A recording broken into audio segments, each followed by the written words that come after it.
The silence on the other end of the phone lasted longer than it should have. "I lost it," I said quietly. "All 10 million. For a moment, there was nothing but the faint hum of the line between Denver and Tulsa. I stood in the middle of my kitchen, staring at the city lights outside my apartment window, waiting for the reaction any daughter would expect. Shock, concern, questions. Instead, my mother inhaled slowly, like someone thinking through a difficult calculation. "You lost all of it?" she asked. "Yes." Another pause. Then her voice changed. Not louder, not emotional, just careful. "Well," she said, "that's unfortunate." Unfortunate. Not, "Are you okay?" Not, "What happened?" Not, "Do you need help?" Just that one word. My name is Emily Carter. I'm 34 years old, and until about 12 hours ago, I was feeling pretty good about life. I live in Denver, Colorado, where I built a financial software consulting company over the last decade. It started with me and a laptop at a small desk in a co-working space downtown. 10 years of 70-hour weeks later, the company had grown large enough that a larger firm in Chicago offered to buy a major share. The deal closed 2 weeks ago. $10 million landed in my account. It was the kind of number people spend their whole lives chasing. I should have been celebrating. Instead, I was standing in my kitchen, lying to my parents. Because my lawyer told me to. "Emily," my father's voice finally came on the line. Thomas Carter rarely raised his voice, but tonight it sounded unusually flat. "You need to be more responsible with money." Responsible. I leaned against the counter, trying to keep my tone steady. "I know," my mother spoke again quickly now. "Your father and I think it would be best if you came home tomorrow. We should talk about some things." "Some things." "What things?" I asked. "Oh, just family matters," she said. "It's better discussed in person." The conversation ended a minute later. No questions about the investment. No curiosity about how someone could lose $10 million overnight. No comfort, just logistics. When the call disconnected, the kitchen suddenly felt too quiet. I set my phone on the counter and stared at it for a long time. The strange part wasn't what they said. It was what they didn't say. Because if my daughter called me and said she had lost everything, the first thing I would ask is whether she was okay. My parents never asked. Not once. I replayed the conversation in my head, noticing small details I hadn't caught in the moment. The way my mother's tone sharpened halfway through the call. The way my father had spoken, like he was already disappointed, not surprised. Like the news confirmed something. Across the room, my laptop sat open on the dining table beside a stack of paperwork from the business sale. Contracts, financial statements, the kind of documents that had once felt like the finish line after years of work. Now, they just looked heavy. The truth was, I hadn't lost $10 million. Not a single dollar. The money was exactly where it had been this morning. But earlier that afternoon, my lawyer had leaned across his desk in downtown Denver and given me the strangest advice I'd ever heard. "Call your parents tonight. Tell them you lost it all. Then watch what happens next." At the time, I laughed. Now, standing alone in my kitchen, I wasn't laughing anymore, because something in my mother's voice had changed the moment she heard the word lost. And for the first time in my life, I had the uneasy feeling that my parents weren't reacting to bad news. They were reacting to an opportunity. The strange part about that phone call wasn't just my parents' reaction. It was the fact that someone had predicted it. Earlier that afternoon, Before any of this started, I had been sitting across from Daniel Whitmore in his office on the 18th floor of a glass building overlooking downtown Denver. Daniel had been my attorney for almost 4 years. He specialized in corporate and financial law, the kind of lawyer you hire when your business grows large enough that mistakes can cost millions. He was also the calmest man I'd ever met, the kind of calm that made people trust him. That day, I had come in to review the final paperwork from the sale of my company shares. Most of it was routine tax structures, investment, placement, asset protection.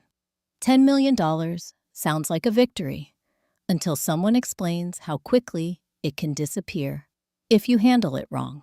Daniel had walked me through the numbers with the steady patience of someone who had seen every financial disaster imaginable. But halfway through the meeting, he stopped talking about the paperwork. Instead, he leaned back in his chair and studied me for a moment. "Emily," he said carefully, "how much do your parents know about the sale?" I remember shrugging. "They know it went through," I said. "I told them last week. And the amount I mentioned it," I said. Why Daniel didn't answer immediately. He turned a page in the file in front of him, but his attention wasn't on the document. "Do they ask about your finances often?" he asked. "Not really," I said. "Why would they?" My parents lived in Tulsa, Oklahoma. My father, Thomas Carter, had worked for a regional construction company until retirement.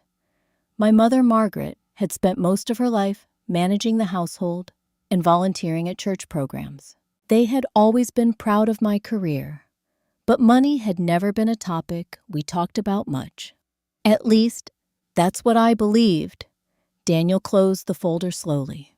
Sometimes he said the most useful information about a situation doesn't come from financial statements. I frowned. Then where does it come from? He folded his hands on the desk. From behavior. I laughed a little, thinking he was joking. Behavior about what? That's the part you're going to help me find out. He slid a legal pad toward me. Tonight, he said, call your parents. I nodded, waiting for the rest. And tell them you lost the $10 million. I stared at him. You're kidding. I'm not. That's insane. Daniel's expression didn't change. Maybe he said calmly, but it's also very informative. I shook my head.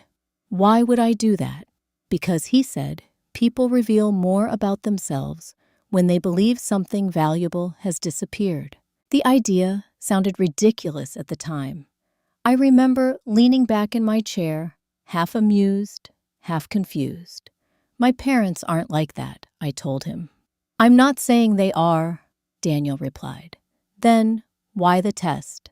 Because he said quietly, something about the questions they asked last week didn't sound like simple curiosity. I sat up a little straighter. What questions Daniel didn't answer directly? Instead, he closed the folder with the sale documents. Call them tonight, he repeated. Tell them you lost everything. And then what? Then, he said, you watch. At the time, I walked out of his office thinking the whole idea was unnecessary, maybe even a little paranoid. But now, standing in my quiet Denver apartment, after that strange phone call, I replayed his words in my mind. People reveal more about themselves when they believe something valuable has disappeared. And the more I thought about my parents' reaction, the less it felt like surprise. It felt like preparation. My phone started vibrating at 2:14 in the morning. At first, I thought it was one of those random spam alerts that slip through the Do Not Disturb setting. My apartment was dark, except for the soft, blue glow of the digital clock beside my bed. 2:14 a.m. The phone buzzed again, and again. Groggy, I reached for it and squinted at the screen. The name that appeared wasn't someone I talked to often. Matthew Collins, my cousin. Matthew lived in Dallas and worked as an insurance adjuster. We had grown up seeing each other during holidays, when our extended family gathered in Tulsa. But as adults, our conversations had been limited to occasional birthday texts and the occasional "How are things" message, which made the time of his text unusual. People don't send casual messages at 2 in the morning. I unlocked the phone. 3 messages were waiting. The first one read, "You awake." The second, "Emily, I'm sorry to do this." The third message contained an image. For a moment, I just stared at the screen, my brain still half asleep. Then I tapped the picture. It was a screenshot. At the top was a familiar name, Carter Family Updates. My stomach tightened slightly. That was the family group chat most of my relatives used to coordinate holidays and birthdays.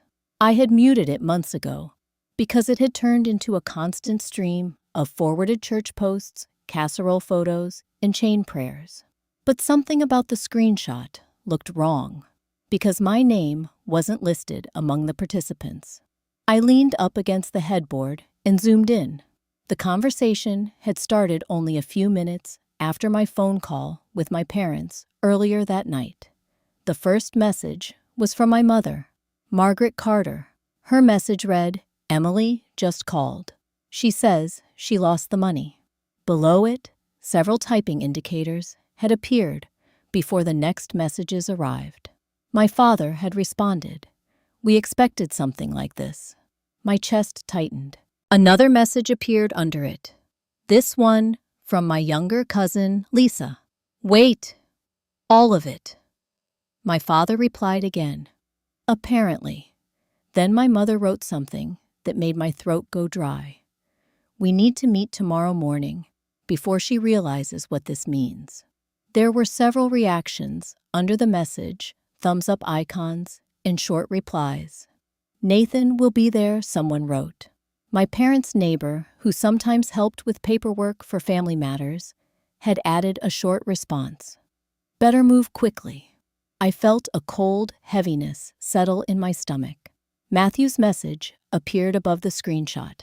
I wasn't supposed to see this. I stared at the image for a long time, scrolling up and down, like the words might change if I looked long enough. They didn't. My parents hadn't reacted to the news with confusion or concern. They had reacted with planning. And the strangest part wasn't the meeting they were arranging. It was the way my father had written his message. "We expected something like this." Expected. As if the idea of me losing everything wasn't surprising at all. My phone buzzed again. Matthew had sent another message. "I figured you should know before you drive down there tomorrow." I typed slowly. "Why send this to me?" His reply came almost immediately. Because something about that conversation didn't sit right. I leaned back against the pillows, staring at the ceiling. In the quiet darkness of the room, Daniel Whitmore's calm voice echoed in my memory. People reveal more about themselves when they believe something valuable has disappeared. At the time, I thought he meant reactions, shock, disappointment, maybe even judgment. What I hadn't expected was organization. Because somewhere in Tulsa, my parents weren't worrying about their daughter. They were scheduling a meeting. And I had the uneasy feeling that whatever they planned to do tomorrow morning was supposed to happen before I understood why. My mother called again at 7:06 the next morning. I had barely slept. The screenshot Matthew sent at 2 in the morning kept replaying in my mind like a short film I couldn't turn off. "We expected something like this. We need to meet tomorrow morning before she realizes what this means." Those 2 sentences had quietly rearranged the way I looked at my own family. The phone rang across the kitchen counter while I was pouring coffee. For a second, I just stared at it. Margaret Carter. My mother never called this early unless something important was happening. I let it ring once more before answering. "Good morning, Mom." Her voice sounded strangely energetic for someone who had received news of a financial disaster the night before. "Emily, sweetheart, Are you up? I am. Good, she said quickly. Your father and I have been talking, and we really think it would be best if you came down today. Down. That was how everyone in my family referred to Tulsa, like it was the gravitational center of our world. I told you that last night, she continued. There are a few things we need to go over. Her tone was polite, almost businesslike. What kind of things? I asked. Oh, nothing dramatic, she said lightly. Just some family paperwork that's easier to handle face to face. Paperwork. The word landed in my mind with a quiet thud. Mom, I said carefully, I'm still trying to process everything that happened. Yes, of course, she replied quickly. And that's exactly why you should come here. We can help you figure out your next steps. Next steps. Her phrasing sounded rehearsed. In the background, I could hear dishes, moving chairs, scraping faintly against the kitchen floor of the house where I grew up. Then, another voice drifted through the phone. My father. Is she coming? My mother covered the receiver slightly, but not enough to hide the words. I'm working on it, she whispered. Something about that small exchange made my chest tighten. We'll expect you around late morning, my mother said. 10:30 should work. Expect, not hope, not ask. Expect.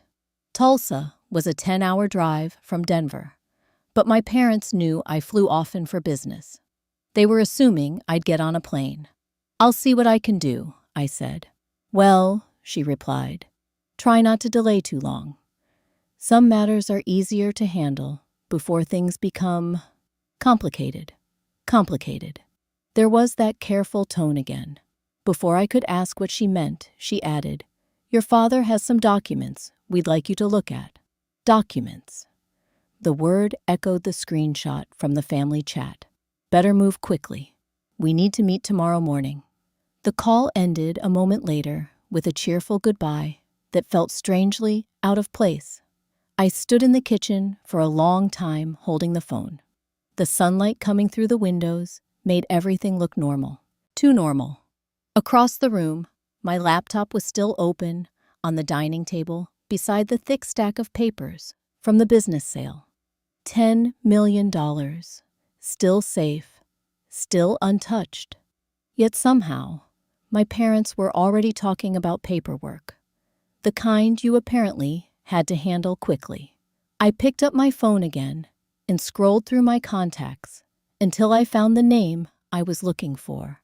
Daniel Whitmore. He answered on the second ring. Emily, he said calmly, like he had been expecting the call. They want me in Tulsa this morning, I said. There was a brief pause. That sounds about right, he replied. They mentioned documents. Another pause. Then Daniel spoke in the same steady tone he had used the day before. Go, he said. Just remember what I told you. Observe. I looked out the window toward the mountains beyond the city skyline. Something was already moving in Tulsa. And whatever my parents had planned for this morning, they clearly didn't expect me to bring anyone else into the room. By the time I pulled into my parents' driveway, the sky over Tulsa had settled into that pale, washed-out color that comes before noon in late fall. The house looked exactly the way it always had. Same red brick, same white shutters, same narrow flower beds. My mother still filled with seasonal mums, no matter how many times Oklahoma wind flattened them. From the street, nothing about it suggested danger. Nothing suggested calculation. It was the kind of house people trusted on sight, which somehow made it worse. I sat in my rental car for a few seconds longer than necessary, both hands still on the steering wheel, staring at the front porch where I had spent half my childhood waiting for rides. Guests, holidays, apologies that never came. My phone was in my purse. Daniel had told me only 2 things before I left Denver. Go and observe. That second instruction had sounded simple in his office. it did not feel simple now. When I opened the front door, I wasn't greeted with surprise or relief. No one said my name with warmth. No one asked if I had eaten or slept, or whether I was all right after supposedly losing $10 million. My mother appeared first, wiping her hands on a dish towel, even though there was nothing on them. "Emily," she said with a smile that never reached her eyes. "You made good time." I nodded and stepped inside. The air smelled faintly of coffee and lemon polish. The living room was too neat, as if it had been prepared for company. On the dining table sat a legal pad, 2 capped pens, and a thick manila envelope positioned precisely in the center, like the point of the whole morning. Then I saw my father. Thomas Carter stood near the table, in his usual pressed button-down, one hand resting on the back of a chair. He looked less like a worried parent than a man waiting to begin a meeting. His expression gave nothing away. And seated near the far end of the room was my younger brother Nathan. Nathan was 34 years younger than me, and the kind of man who had always moved through life cushioned by other people's assumptions. In our family, he was the easy one, the charming one, the one who was always finding himself while the rest of us adjusted around him. He gave me a short nod. No one stood up to hug me. That was when I knew the screenshot hadn't been a misunderstanding. "Sit down," my father said. "Not please, just that." I took the chair closest to the door. My mother remained standing. "We've all been talking," she said, her tone soft, in the way people use when they want to sound compassionate without actually risking compassion. "And given everything that's happened, your father and I feel there are some practical matters we need to address before this situation gets worse." Worse. Nathan lowered his eyes, but not before I caught the briefest flicker of something in his face. Not concern, not embarrassment, expectation. The manila envelope sat in the center of the table, between us, thick and squared, as if whatever it contained had already been decided.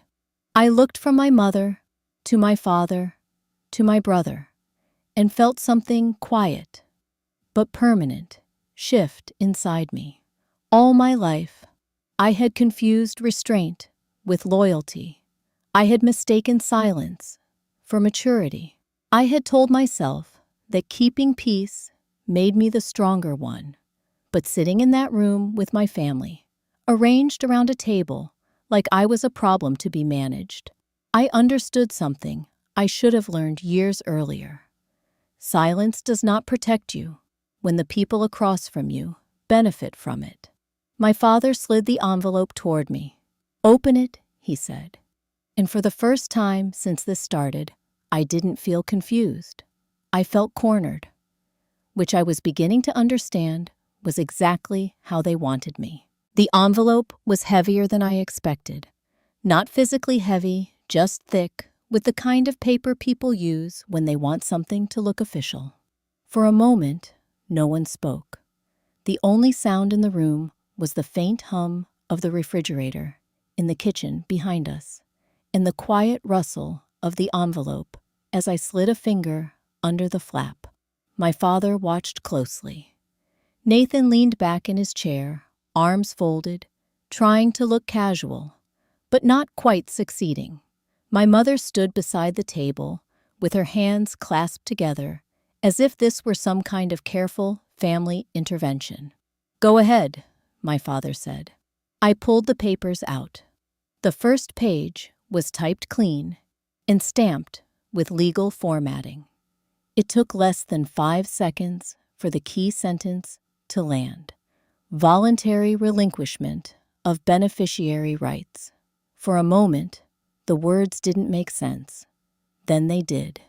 I flipped the page slowly. The document stated that due to recent financial instability and poor judgment, I was agreeing to step aside as a future beneficiary of a family trust that had been established years earlier by my late grandfather. a trust I had never been told about. The room felt suddenly smaller. "You want me to sign away my inheritance," I said. My father didn't hesitate. "It's a temporary precaution." Temporary. The word sat in the air like something rehearsed. My mother stepped closer, her voice soft and reasonable. "Emily, sweetheart, we're just trying to protect the family assets until you get back on your feet." On my feet. The phrase almost made me laugh. $10 million still sat untouched in a bank account in Denver. But here I was being treated like a financial disaster. Nathan cleared his throat. "You have to admit," he said carefully, "losing that kind of money overnight raises concerns." Concerns. I let my eyes move back down to the document. Several paragraphs described a restructuring of the trust's management, while I recovered from the consequences of my recent financial decisions. At the bottom of the page was a line for my signature. Next to it, 2 witnesses had already signed. My parents. The pen my father had placed on the table rolled slightly when I touched the paper. "Where did this come from?" I asked.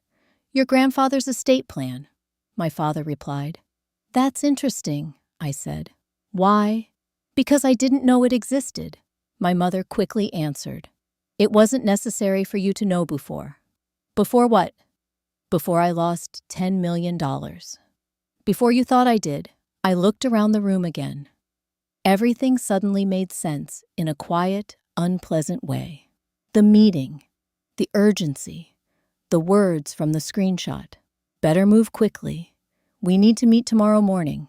They believed I had ruined myself financially, and they were moving to protect the trust before I could touch it, before I could even ask about it.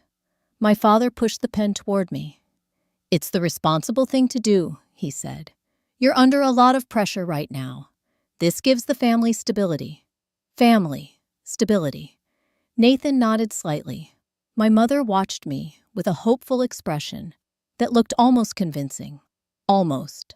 I set the document down carefully. In Denver, Daniel Whitmore had told me only one thing that mattered: observe. And suddenly, I realized something else. This wasn't just about a document. It was about timing. My parents thought they were solving a problem. They thought they had the advantage.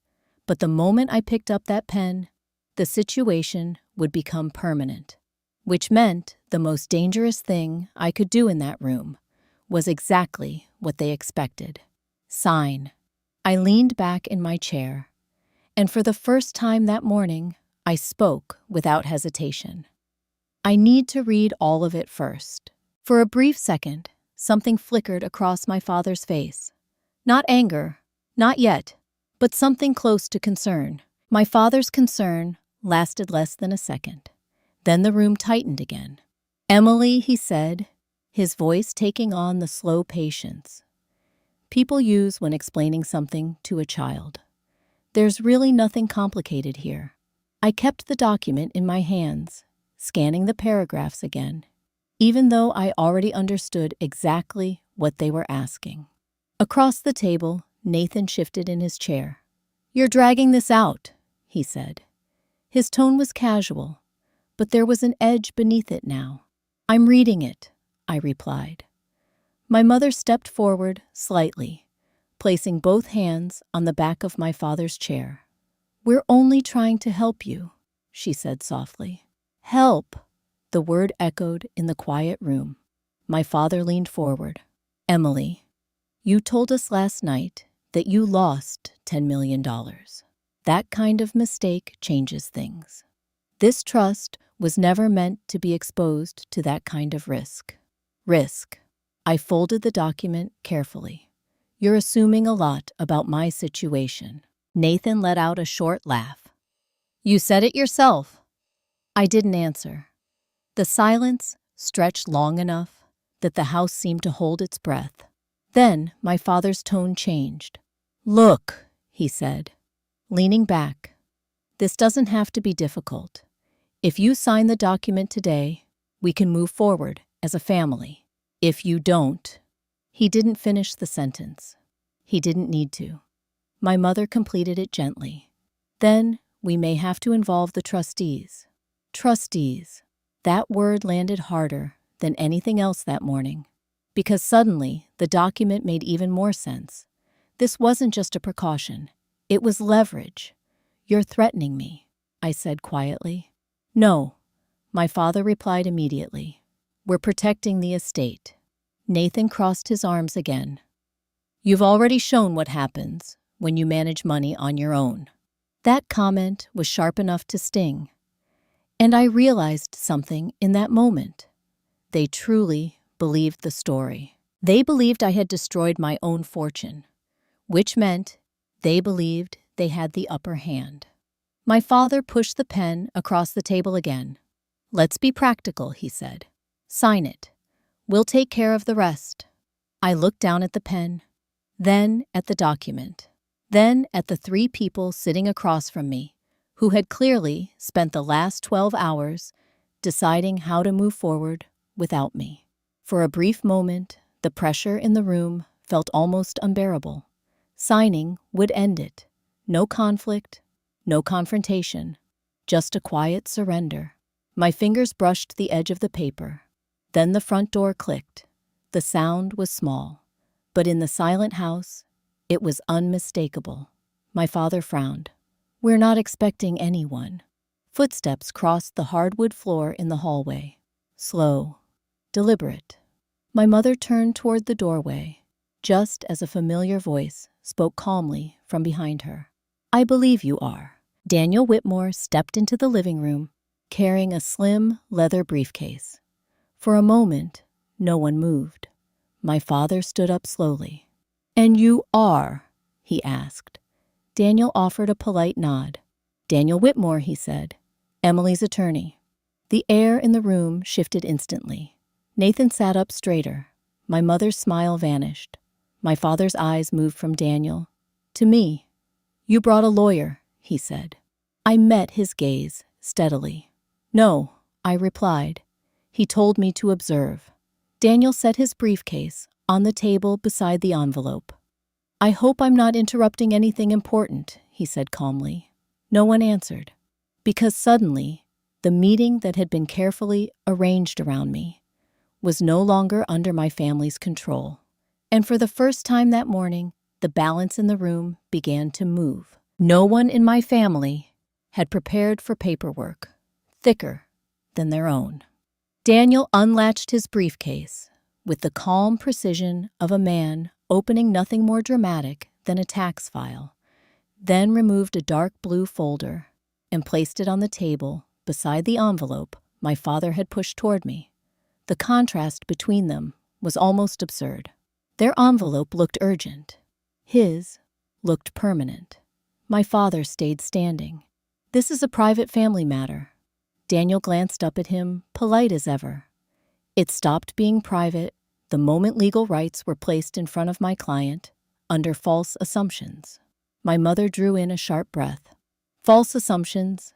Daniel opened the folder. Inside were copies of transfer requests, trust correspondence, and printed emails with highlighted sections. Not dramatic, not theatrical. Just paper, just dates, just names. The kind of proof that doesn't need to raise its voice. He slid the first page toward me, but angled it so everyone at the table could see. At the top was the trust name.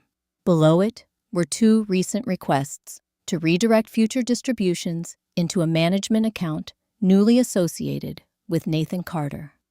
Nathan's face changed first, only slightly, but enough. "What is that?" he asked too quickly. Daniel answered without looking at him.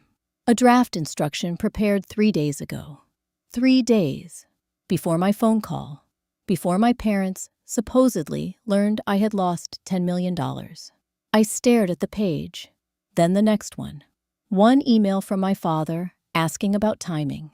Another from a local estate office confirming receipt of proposed amendments for review. A notation beside one document showed that any beneficiary deemed financially unstable could be pressured to surrender future claims voluntarily. Voluntarily. The word almost made me laugh. My mother recovered first. That doesn't mean what you think it means. Daniel nodded once, as if he had expected exactly that response. That's possible, he said. Which is why I also brought the covering memo. He placed another page on top. This one was worse. It referenced today's meeting directly. Not by my name, but by role. Beneficiary to be approached following financial event. Signature requested before outside review. The room went still. I felt my pulse in my throat. Not because I was surprised anymore, because the shape of it had become undeniable. They had not panicked when I told them I lost everything. They had accelerated. My father's voice hardened. You have no right to come into my house and make accusations. Daniel finally looked at him. I haven't made any accusations, he said. I've identified documents, dates, and sequence. Those tend to speak for themselves. Nathan pushed his chair back a few inches. This was just planning. That's not illegal. No, Daniel said. Planning isn't illegal. Concealing material trust, information from a beneficiary, while preparing to limit her rights under a false financial narrative is considerably more complicated. Complicated. My mother had used that exact word on the phone. For the first time all morning, I stopped feeling trapped by the room. What had shaken me most wasn't the trust itself.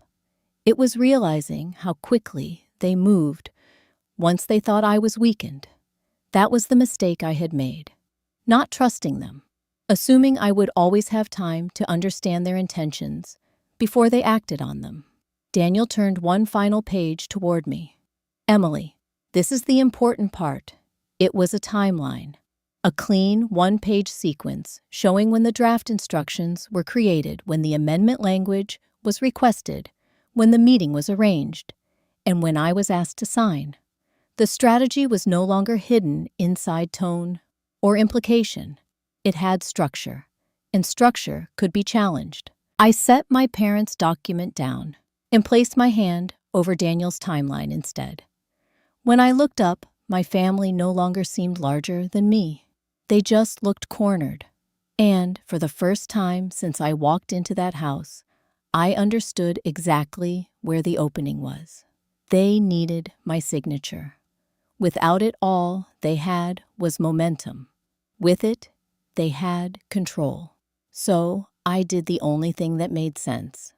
I moved the pen farther away from me. Once I moved the pen away, the room stopped pretending to be a family conversation. It became a negotiation. My father saw it first. Not the full danger, not yet, but enough of it to understand that the easy version of this morning was over. He lowered himself back into his chair without taking his eyes off Daniel. What exactly are you suggesting? He asked. Daniel didn't answer immediately. He closed the blue folder, then rested one hand on top of it, as if to remind everyone at the table that the documents were still there, still real, still waiting. I'm not suggesting anything, he said. I'm outlining the position your daughter is already in. My mother's composure was beginning to crack around the edges. This is absurd. We were trying to protect the trust from a reckless decision. Daniel turned toward her. Then you should have disclosed the trust to the beneficiary years ago. You should have provided full documentation, transparent terms, and independent review before requesting any surrender of rights. Nathan gave a dry laugh, but it came out too thin. So what now? You drag us into court over paperwork. No, Daniel said. Not over paperwork. Over sequence, concealment, and attempted pressure. That word pressure hung in the room longer than it should have. Because that was exactly what this had been. They had arranged the house, the table, the envelope, the timing. They had called me down the moment they believed I was vulnerable. They had chosen urgency, because urgency leaves less room for questions. My father folded his hands together. "Emily," he said, ignoring Daniel, "now you need to think carefully before turning this into something ugly." Something ugly. The irony of it nearly took my breath away. I looked at him for a long moment, then at my mother, then at Nathan. 3 people who had spent the last 12 hours deciding what should happen to my future, and none of them had bothered to ask whether I was all right. "You already made it ugly," I said quietly. "You just thought I wouldn't notice." Nathan's jaw tightened. "You're being dramatic." "No," Daniel said before I could respond. "She's being late. There's a difference." That landed harder than anything else. My mother sat down slowly. "What does she think she can do?" Daniel opened the folder one more time and slid a single page across the table. It wasn't dramatic, just a formal notice draft, clean, direct, final in tone. Request for review of trustee conduct. Temporary suspension of discretionary changes, pending outside examination. My father read the first line and went pale. This would freeze everything he said. "For now," Daniel replied. "Which is exactly the point." Nathan stood up so fast, his chair scraped the floor. "You can't do that." Daniel looked at him evenly. "Actually, she can request it. And given the timeline, I've seen any competent review would take that request seriously." There it was, the shift. Not anger anymore. Fear. Real fear. Not because they had suddenly found their conscience, but because, for the first time all morning, they understood that the system they thought they could quietly use against me could also be turned toward them. My mother's voice dropped almost to a whisper. "Emily, don't do this." I stared at her. What struck me most was not the plea itself. It was the timing of it. She had found softness only after risk reached her side of the table. I placed my hand over the draft notice. "I'm not signing your document," I said. No one moved. "And if any change has already been put in motion," I continued, "then we're going to review every single step of it." The room fell silent again, but this time it was different. Not the silence of calculation. The silence of people realizing the ground beneath them had changed. And even though nothing had been decided yet, I could feel it with absolute clarity. For the first time that day, the danger in the room no longer belonged to me. By the time I left my parents' house, nothing had been signed, except the version of reality none of us could undo. Daniel drove behind me to a quiet office building in South Tulsa, where an independent trust administration firm kept weekend intake hours for urgent legal filings. It wasn't a courtroom. There were no raised voices, no dramatic speeches, no one being marched out in disgrace. Just a clean conference room, fluorescent lights, a receptionist with reading glasses, and a process that suddenly mattered more than family opinion. That I realized was the difference between private manipulation and actual accountability.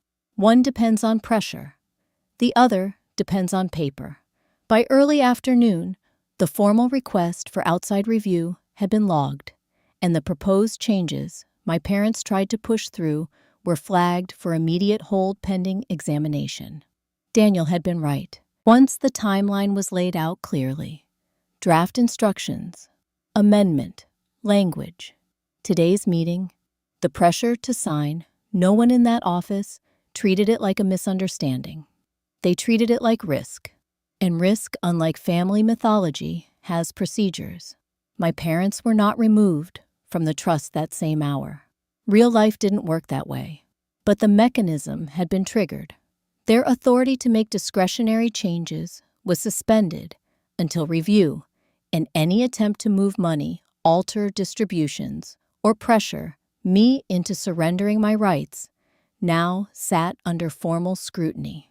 That was enough. Not because it solved everything in a day, but because it ended the quiet advantage they had counted on. By the time I got back to my hotel, my mother had called 3 times. My father had not called once. Nathan sent a single text.